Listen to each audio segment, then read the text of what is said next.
Hey everybody, it's Mega T Garrett here. I have another Q&A video for you. And instead of continuing with how does a blind person Google search, like how does a blind person B, I got enough great feedback on my last video, how does a blind person A, that I'm able to make a fan-fed Q&A video. So this will be the first episode because I got like 15 different questions. And I just don't want to blaze through all of these, so I think I'm going to break it up in more than one video. And in this video, I'm sorry if the webcam is not quite centered. I kind of just set up this quickly because I had limited time to record tonight. But I'm going to use my smartphone, my iPhone 8 Plus, as the thing that's going to read off the questions tonight.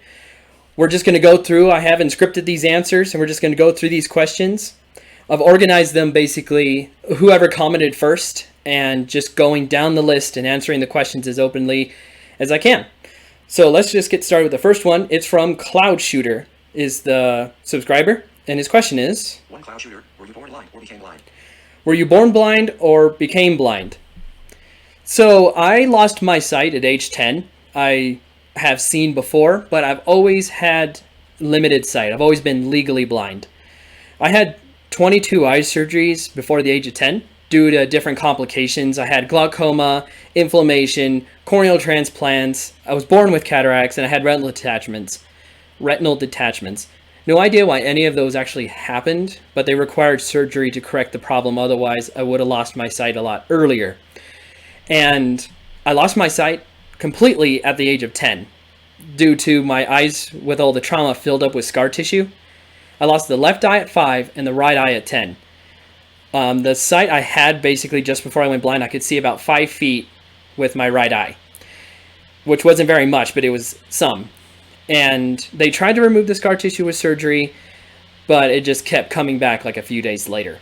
So I wasn't born blind. I know all my colors. I know basically what objects and people look like. And that's why I have such a great visual memory. Okay, next question. I believe it's Ruby Sauce. Or as my computer pronounces it, Rubisauce. To Ruby Sauce Garden, how do you know if it is a weed versus a crop? How do you know when crops are ready? Okay, so Rubisauce had a question about the garden.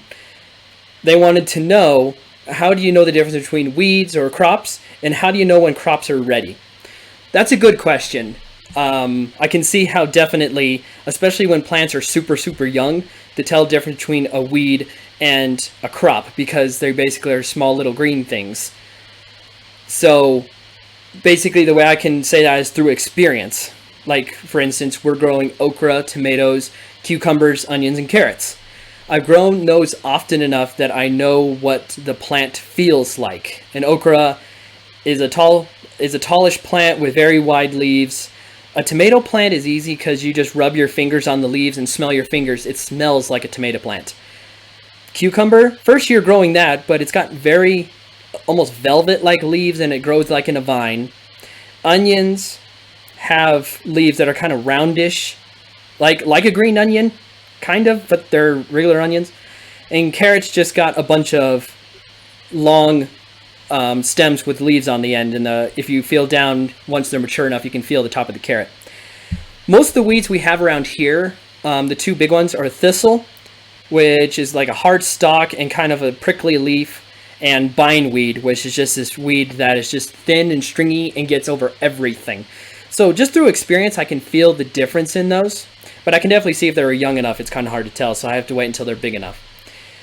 By telling when things are done, okra is easy, because you usually go by the size of the pod. If it's 3 to 4 inches long, you cut it. If it gets too long, then it gets too woody. If it's too short, it's not ripe enough. Tomatoes are hard. Luckily, my wife is the one who wanted to plant tomatoes, and she takes over those. It would be hard to tell, except by firmness, if the difference between the green and when they're red.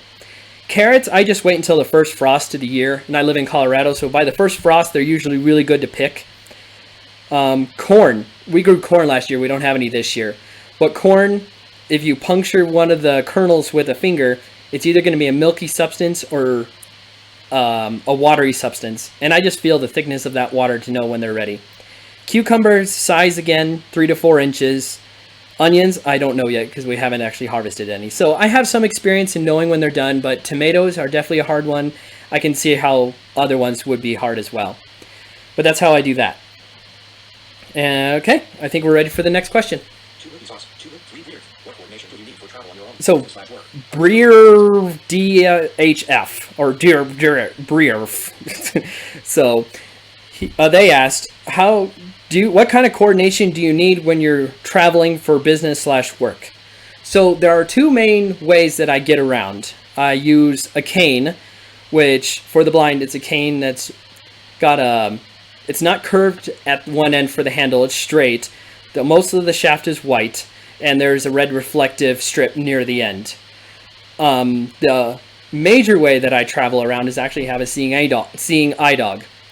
And I need to show more of her in the video, and I will in future videos.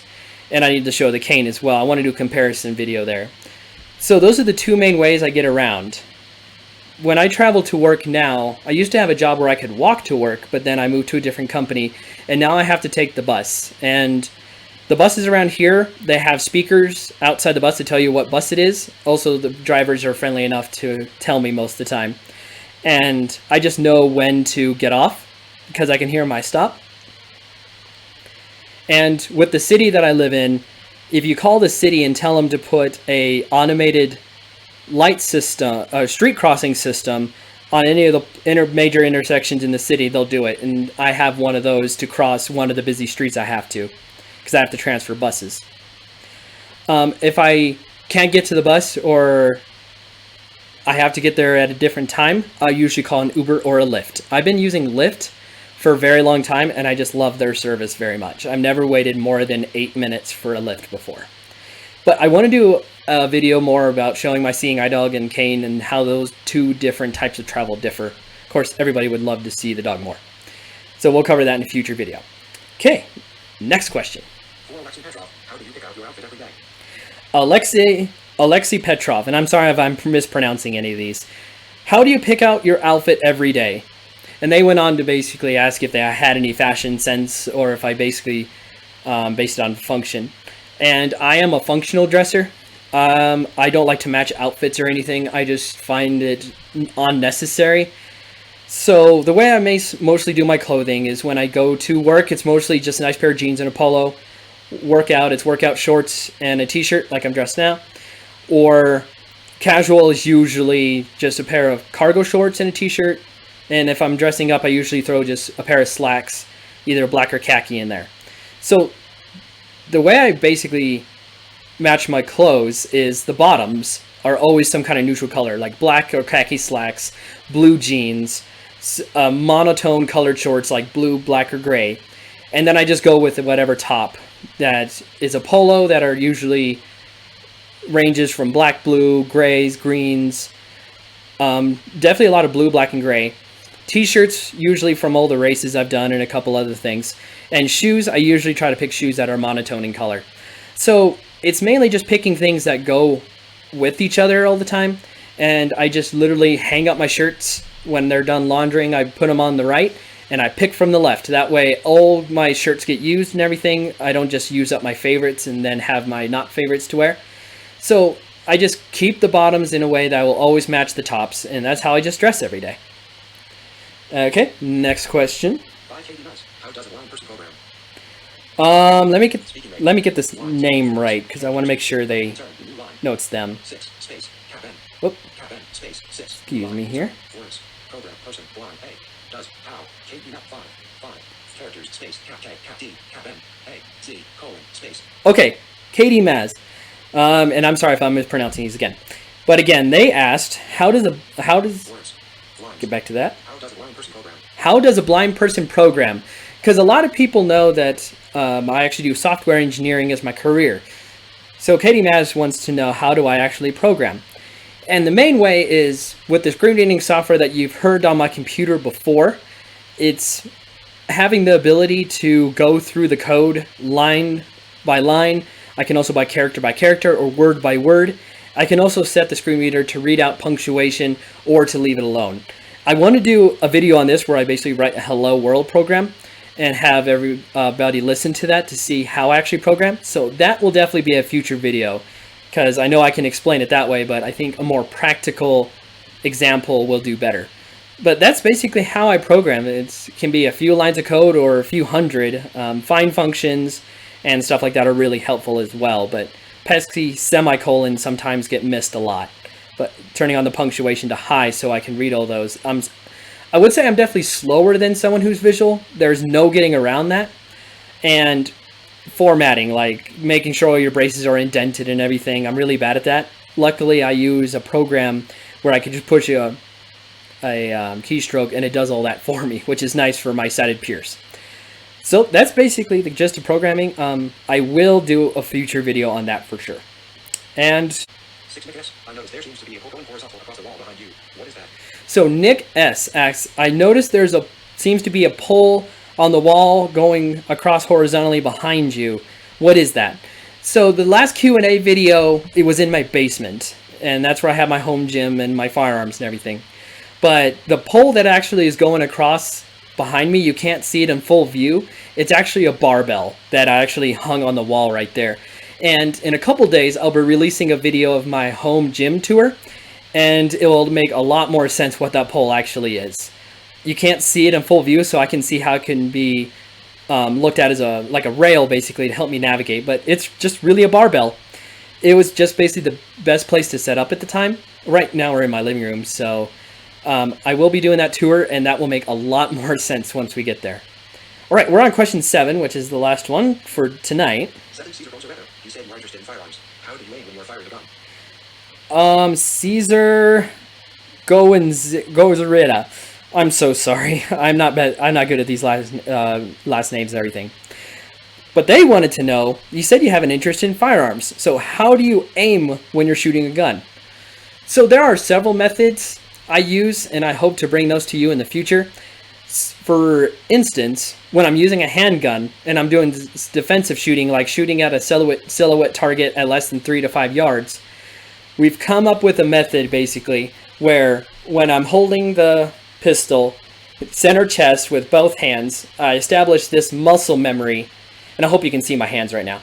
Muscle memory, so it's the same position left and right every time, and depending on what type of firearm I'm using, I can get the right angle, my hands up and down, and I basically press my arms out straight, and that basically will get me on target. With that method alone, I can shoot within, for those who understand what a silhouette target is, within the 8 ring every time at 5 yards. And basically what I do to get feedback from that is I have a person stand behind me, and they use my back as like the silhouette target. So let's say I shoot them dead center in the chest, they'll touch me on my upper back. If I'm up in my neck or in the shoulders, they'll touch me on my back where I hit the target, and I can make those adjustments as we go. I do basically the same for long guns, rifle and shotgun, where someone will tap on my back to go left or right or up or down, and then they'll give me the okay to shoot. And for 22 long rifle, I'm actually coming up with a system to actually convert light that comes through a scope, because when it's looking at when a scope is looking at a target and you're looking at a dark part versus a light part, it's basically changing the volume of light lumens that are basically coming through the scope.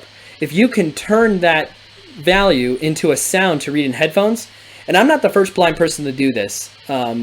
When I do the firearms video where I explain the system, I want to link the video where I learned all this. And so I'm trying to come up with the same system this gentleman did before me and basically recreate it so I can do like target shooting. So those are some basic methods of aiming. Establishing muscle memory, finding a point of reference, and getting feedback from my friends and the system I'm trying to create. So that's the end of the video tonight. We got through 7 questions. We'll have 8 more next time.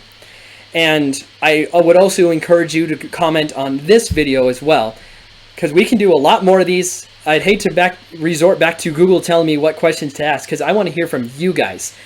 Again, I apologize if I got some of your names wrong. I definitely thank you for leaving feedback. And if this is the first time you're watching one of my videos, again, my name is Terry. I am a totally blind individual. I do gaming, I do firearms, and I do fitness. And I do these Q&A videos. Those are the 4 things I'm bringing to this channel right now. And just to let everybody know, if you've been a long timer of the channel, we got some cool things coming up. It was just my birthday yesterday, and my friend got me a studio light, one of those soft boxes, and I went ahead and ordered myself another one. I got a different tripod, They got me a green screen, so expect the quality of the videos to really increase here in the near future. I really want to make this channel bring you guys a lot more professional content if I can, while doing as much of it by myself as I can. So again, thank you for tuning in. Please fill out that comment section. If you're new, subscribe and hit that notification bell so you know when I'm coming out with next videos. And stay tuned for in a couple days. I'll be releasing that home gym tour video. Right, have a good evening. Talk to you guys later.